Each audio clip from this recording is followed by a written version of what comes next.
ನಮಸ್ಕಾರ ಎಲ್ಲರಿಗೂ. ಅರ್ಥಗುರು ಕ್ರಿಯೇಷನ್ ಚಾನಲ್ಗೆ ಆತ್ಮೀಯವಾಗಿ ಸ್ವಾಗತವನ್ನು ಕೋರ್ತಾ ಇದ್ದೇನೆ. ಇವತ್ತು ತಮಗೆಲ್ಲ ಒಂದು ವಿಶೇಷ ಸಂಚಿಕೆಯ ಮೂಲಕ ನಿಮ್ಮ ಪರಿಚಯವನ್ನ ಮಾಡ್ಕೊಳ್ಳೋಕೆ ಇಷ್ಟಪಡ್ತೇನೆ. ನಾನು ಅರ್ಥಗುರು ಕ್ರಿಯೇಷನ್ ಮುಖ್ಯಸ್ಥ ಹಾಗೂ ಉಪನ್ಯಾಸಕ ಪ್ರೊಫೆಸರ್ ತೇಜ. ಶರಣಬಂಧುಗಳೇ, 12ನೇ ಶತಮಾನದ ಕಾಲಘಟ್ಟ ಏನಿದೆ ಅದು ಅತ್ಯಂತ ನಿಷ್ಕಲ್ಮಶ ಜೀವಿಗಳು ಸಮಾಜದ ಒಳಿತಿಗಾಗಿ ಬದುಕಿನ ಮಾರ್ಗವನ್ನ ಹೇಳಿಕೊಟ್ಟಂತಹ ಒಂದು ಕಾಲಘಟ್ಟ. ಆ ನಿಟ್ಟಿನಲ್ಲಿ ಆ ಎಲ್ಲ ಪರಂಪರೆಯ ಶರಣ ತಂದೆ ತಾಯಿಗಳನ್ನ ನೆನಹುವಂತ ಒಂದು ಕಾರ್ಯಕ್ರಮ ಈ ವಚನಾನುಭವ ಕಾರ್ಯಕ್ರಮ. ನಾವು ಈ ಒಂದು ಸಂಚಿಕೆಯ ಮೂಲಕ ಪ್ರಾರಂಭಿಸ್ತಾ ಇದ್ದದ್ದು ವಚನಾನುಭವ ಕಾರ್ಯಕ್ರಮ. ತಮಗೆಲ್ಲ ವಿಶೇಷವಾಗಿ ಆ ಶತಮಾನದ ಎಲ್ಲ ರತ್ನಗಳ ನುಡಿಮುತ್ತುಗಳನ್ನ ಒಂದೊಂದಾಗಿ ವಿಶ್ಲೇಷಣಾತ್ಮಕ ರೂಪದಲ್ಲಿ ತಿಳಿಸಲಿಕ್ಕೆ, ವಿಶ್ಲೇಷಣಾತ್ಮಕ ರೂಪದಲ್ಲಿ ಅದನ್ನ ಆವರಣ ಮಾಡಲಿಕ್ಕೆ ನಾನು ಈ ಒಂದು ಕಾರ್ಯಕ್ರಮವನ್ನು ಹಮ್ಮಿಕೊಂಡೆ. ಎಲ್ಲ ಶ್ರೋತೃಗಳೇ, ಆ ಕಾಲದ ಘಟ್ಟದಲ್ಲಿ ಬಂದಿರತಕ್ಕಂಥ ಎಲ್ಲಾ ಪ್ರಕಾರದ ವಚನಗಳಲ್ಲಿ ಷಷ್ಠಲ ವಚನಗಳಾಗಿರ್ಬೋದು, ಅನುಭಾವದ ವಚನಗಳಾಗಿರ್ಬೋದು, ಹೀಗೆ ಆ ಎಲ್ಲ ವಚನಗಳ ಒಂದೊಂದು ಸಾರವನ್ನ ಒಂದು ದಿನಕ್ಕೆ ಒಂದು ಸಂಚಿಕೆಗೆ ಒಂದೊಂದು ವಚನಗಳನ್ನ ವಿಶ್ಲೇಷಣಾತ್ಮಕವಾಗಿ ನಾನು ತಮಗೆಲ್ಲ ತಿಳಿಸಿಕೊಡುವಂತೆ ಈ ಒಂದು ಸಣ್ಣ ಪ್ರಯತ್ನದಲ್ಲಿ ತಮ್ಮ ಒಂದು ಭಾಗಿದಾರಿಕೆ ನನಗೆ ಅತ್ಯಂತ ಅವಶ್ಯಕವಾಗಿದೆ. ಈ ವಿಶೇಷ ಉಪನ್ಯಾಸವನ್ನ ತಾವೆಲ್ಲ ಕೇಳಿ ನನ್ನ ಅರ್ಥಗುರು ಕ್ರಿಯೇಷನ್ ಚಾನಲ್ಗೆ ತಾವೆಲ್ಲ ಸಬ್ಸ್ಕ್ರೈಬ್ ಮಾಡಿಕೊಂಡು ಈ ವಿಶೇಷ ಉಪನ್ಯಾಸ ಮಾಡಲಿಕ್ಕೆ ಎಲ್ಲರಿಗೂ ಕೂಡ ಮುಟ್ಟುವಂತೆ, ಅವ್ರಿಗೂ ಕೂಡ ನಿಮ್ಮ ಆತ್ಮೀಯರಿಗೆ, ಬಂಧು ಬಳಗದವರಿಗೆ, ವಿದ್ಯಾರ್ಥಿಗಳಿಗೆ, ಸ್ನೇಹಿತರಿಗೆ ಈ ಒಂದು ಉಪನ್ಯಾಸ ಮಾಲಿಕೆಯನ್ನ ಶೇರ್ ಮಾಡುವ ಮೂಲಕ ಈ ಒಂದು ಶರಣ ಪರಂಪರೆಯ ಅನುಭವದ ಏನಿದೆ ಅದು ಎಲ್ಲರಿಗೂ ಮುಟ್ಟುವಂತೆ ಮಾಡುವುದು ನಿಮ್ಮೆಲ್ಲರ ಕರ್ತವ್ಯ. ಸರಿ, ಆ ನಿಟ್ಟಿನಲ್ಲಿ ಇವತ್ತಿನ ಸಂಚಿಕೆಯನ್ನು ಪ್ರಾರಂಭಿಸುವುದಾದರೆ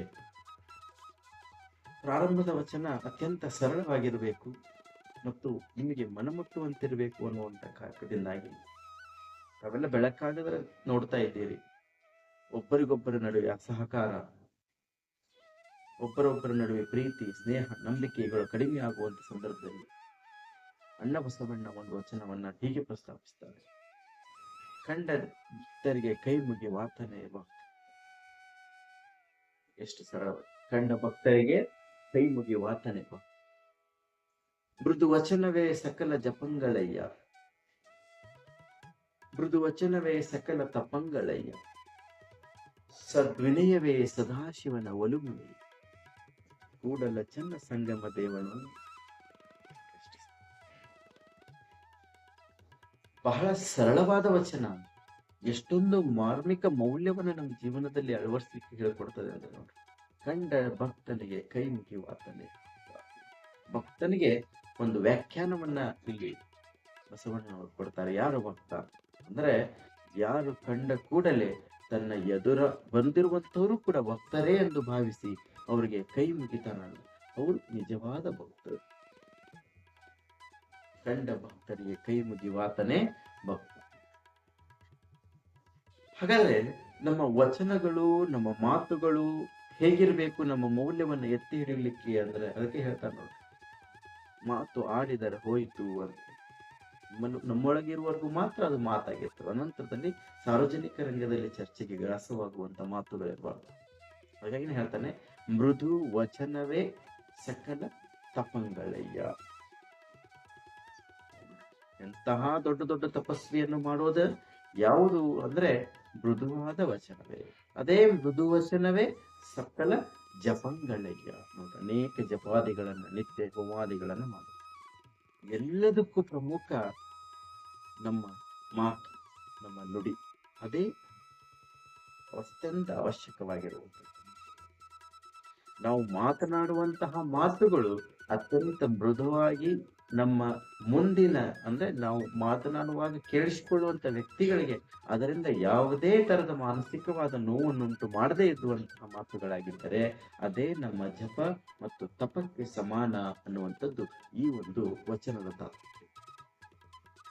ಹೀಗಿದ್ದರೆ ಸದಾಶಿವನ ಒಲುಮೆ ತನ್ನಿಂದ ತಾನೇ ಸಾಧ್ಯವಾಗ್ತದೆ ಅನ್ನುವಂಥದ್ದು.